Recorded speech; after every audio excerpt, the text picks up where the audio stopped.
It all started in 1985. I was a linguist living in a non-English speaking country with 3 young children. My oldest, my daughter, was 4 years old, and I said, well, she's 4 now, it's about time she learnt music. And I looked for a music teacher and I found something called the Suzuki method. I took my daughter to learn the Suzuki method. I'll be talking about that a little later. But in very short, this method taught children how to hear the music, not to read the notes. And Dr. Suzuki called that the language of music. They would hear the music and they'd learn to play it according to hearing. So even 2-year-olds were playing the violin. Very inspiring technique. And as Dr. Suzuki called it, the language of music, I said to myself, this is very interesting. We're teaching music with a mother tongue method. But why aren't we teaching language with a mother tongue method? Now, I'd lived in various countries in the world, and I taught English in various countries in the world, mostly at university level.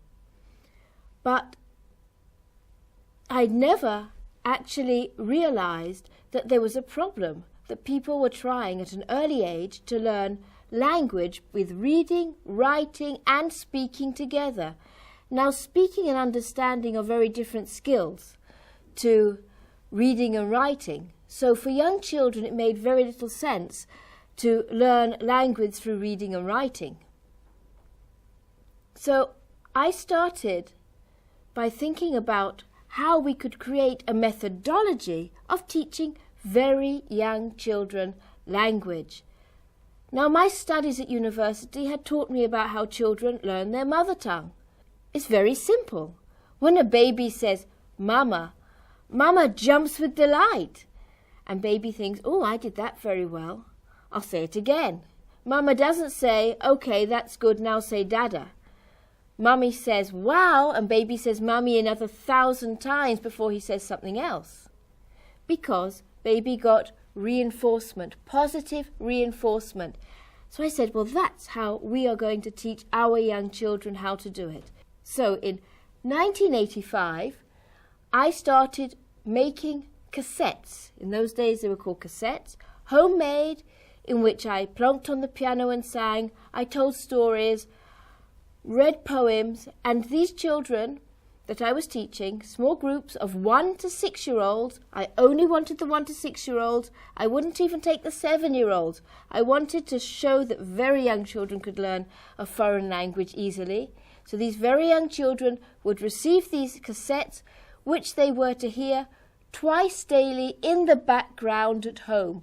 In the background, that means while they're eating, playing, washing, going to bed, not focusing on them. So the sound would go into their heads, into their brains peripherally, without them realizing, without them knowing, without them understanding.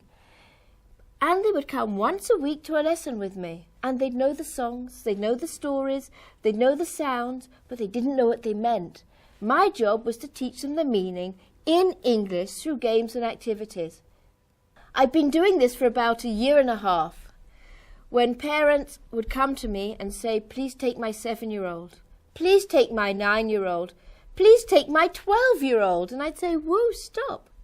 Why would your 12-year-old come and learn with me? Your 12-year-old's learning English in school." And they say, "Because the 6-year-old knows more than him." And then I understood there was a very big demand for this, very big demand.